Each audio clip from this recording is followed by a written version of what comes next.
In November 2006, the Commission informed the petitioners that it had determined that it wouldn't be possible to process their petition. It didn't explain its reasoning, stating only that, quote, "the information provided does not enable us to determine whether the alleged facts would tend to characterize a violation of protected human rights." The Commission did hold a hearing later in March 2007, but has taken no further action on the connection between climate change and human rights. In a sense, then, the Inuit petition was a failure, but in a larger sense, it was actually quite successful in two respects. First, it drew attention to the severe effects that the Inuit and other Arctic residents were already experiencing as a result of global warming. Second, it marked a breakthrough in the conception of climate change, bringing to bear for the first time human rights principles as a possible way to frame climate change and possibly provide a basis for further relief. The next chapter in this story of trying to bring international human rights law to bear on climate change began in November 2007. The Maldives, a small island state in the Indian Ocean, hosted a meeting of other small island states in its capital, Male, and they adopted the Male Declaration on the Human Dimension of Global Climate Change.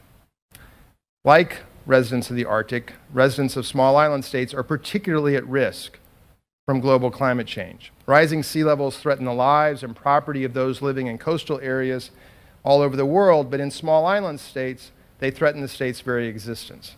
The Maldives, for example, is a country of about 300,000 people living on 200 islands, all of which are coral atolls. The average height above sea level is 1.5 meters, and more than 80% of the islands are less than 1 meter above sea level. For the Americans in the audience, I am 2 meters above sea level.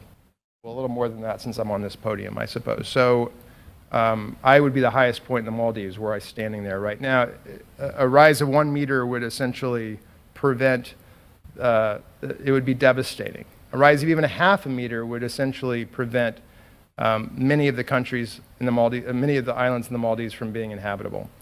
As Michael says, the most recent IPCC report, which just came out a week and a half ago, estimates that sea level rise will be roughly between 0.2 and 0.8 meters by the end of the century, depending on what steps we take now. Where we fall in that range will decide whether the Maldives is still a viable state. Where the Inuit petition sought a judicial declaration, the Male Declaration set out a roadmap for bringing human rights into the negotiation of a new climate agreement. It took an essentially legislative approach rather than a judicial approach. The first step in this roadmap that the Male Declaration set out was for the Human Rights Council, again the chief UN human rights body, to ask the Office of the UN High Commissioner for Human Rights to assess the human rights implications of climate change.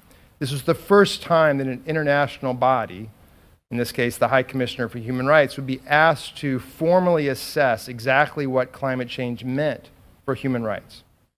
The Male Declaration envisaged that having had this report presented to it, the Human Rights Council would endorse these linkages in time for climate negotiators, then looking ahead to the December 2009 Copenhagen meeting, in time for climate negotiators to look and take into account human rights issues in their negotiation.